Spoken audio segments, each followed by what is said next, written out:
how easy it is to make fermented cabbage. All you have to know is 2%. You chop or shred up your cabbage, you weigh it, you add 2% salt by weight, you mash it together, it creates a brine, the salt pulls the liquid out of the cabbage.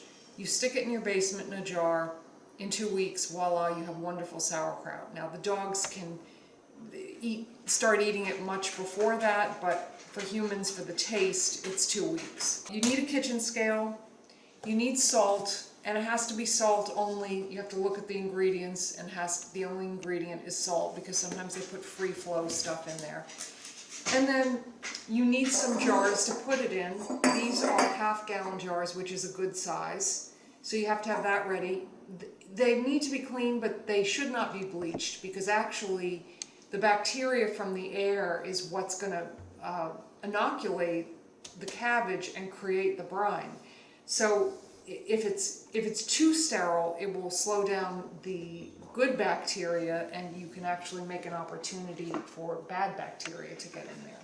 This is it's an actual sauerkraut tamper, so you can tamp it down. No, do not steal that. And then these things I love.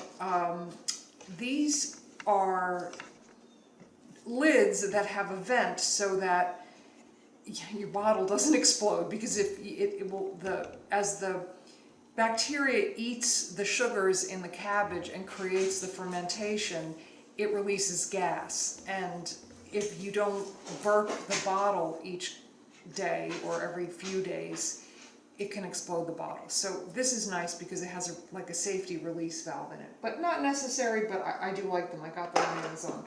And then these are weights that go on top to hold down. They'll fit right in there and hold the cabbage underneath the level of the liquid.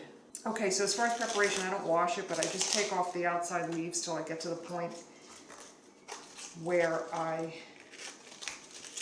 think everything looks good.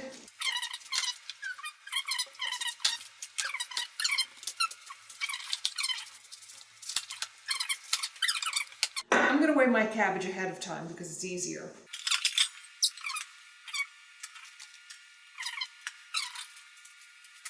So that's 3 pounds, 15 ounces. 63, so 63 ounces times 2% equals 1.26 ounces.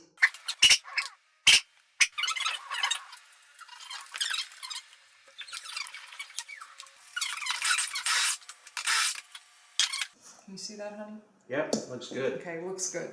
So now I'm going to put the salt on top of that. So then the next step is to crush it with your hands a little bit.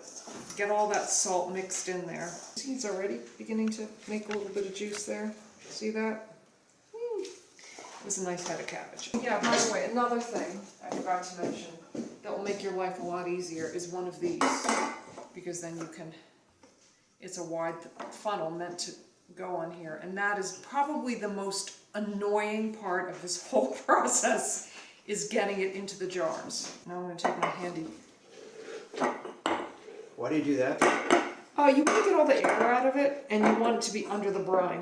Yeah, you can see the liquid on the side there. Yeah, that's a lot of liquid. Yeah, see that? See all that right there? Yeah. And that will get to be a lot more.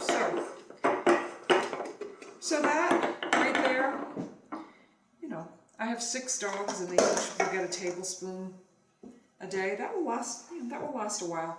I would start feeding this in about 2 days from now, and then it will last a couple weeks, so there it is.